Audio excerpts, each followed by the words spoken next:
২৯৯ শূন্য পদে বিশাল একটি সরকারি চাকরির নিয়োগ বিজ্ঞপ্তি প্রকাশিত হয়েছে, যেখানে এসএসসি পাশে আবেদন করা যাবে বাংলাদেশের সকল জেলা থেকে। যারা এসএসসি পাস করেছেন এবং আপনি সরকারি চাকরি করতে চান, তাদের জন্য এটি একটি দারুণ একটি সুযোগ, যেখানে এসএসসি পাশে আপনি আবেদন করতে পারতেছেন বাংলাদেশের সকল জেলা থেকে এবং ২৯৯টি শূন্যপদ রয়েছে। এটি হচ্ছে বাংলাদেশ জুডিশিয়াল সার্ভিস কমিশন সচিবালয়ের একটি সরকারি চাকরি নিয়োগ। এই নিয়োগটি ১৩ মে ২০২৬ খ্রিস্টাব্দ তারিখে প্রকাশিত হয়। আজকের ভিডিওতে আপনাদের জানিয়ে যাব যে এসএসসি পাশে আপনি কোন পদে আবেদন করতে পারবেন এবং আবেদন শুরু হবে কবে, শেষ হবে কবে, আবেদন কিভাবে করবেন, আবেদন ফি কত টাকা। এই বিষয়গুলো আজকের ভিডিওতে আপনাদের জানিয়ে দেব।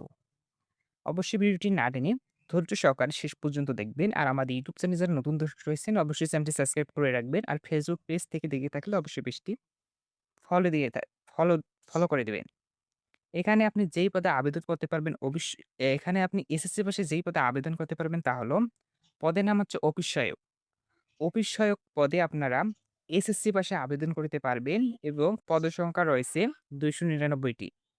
এবং আবেদনের জন্য প্রার্থীদের, অর্থাৎ আপনাদের বয়স হওয়া লাগবে ১ মে ২০২৬ খ্রিস্টাব্দ তারিখে ১৮ থেকে ৩২ বছরের মধ্যে হতে হবে। বিভাগীয় প্রার্থীদের ক্ষেত্রে বয়সসীমা ৪০ বছর পর্যন্ত শিথিলযোগ্য। বয়স প্রমাণের ক্ষেত্রে এফিডেভিট গ্রহণযোগ্য নয়। আর এই নিয়োগের আবেদন শুরু হবে, এখানে আপনারা দেখতে পাচ্ছেন যে এই নিয়োগের আবেদন শুরু হবে ১৮ মে ২০২৬ খ্রিস্টাব্দ সকাল ১০ ঘটিকায় এবং আবেদন শেষ হবে ৪ জুন ২০২৬ খ্রিস্টাব্দ বিকাল ৫টা। উক্ত সময়সীমার মধ্যে ইউজার আইডি প্রাপ্ত প্রার্থীগণ অনলাইনের মাধ্যমে আবেদনপত্র সাবমিট করার পর থেকে ৭২ ঘন্টার মধ্যে এসএমএস এর মাধ্যমে পরীক্ষার ফি জমা দিতে হবে। আর এখানে আবেদন ফি হচ্ছে ৳৫৬। আর আবেদন কিভাবে করবেন? আপনার যদি বাসায় কম্পিউটার থেকে থাকে, তাহলে আপনি নিজে আবেদন করতে পারবেন, অথবা আপনি যদি নিজে আবেদন করতে না পারেন, তাহলে আপনার নিকটস্থ কম্পিউটারের দোকানে গিয়ে আপনি এই নিয়োগে আবেদন করে নিতে পারবেন। আবেদন করলে হবে না।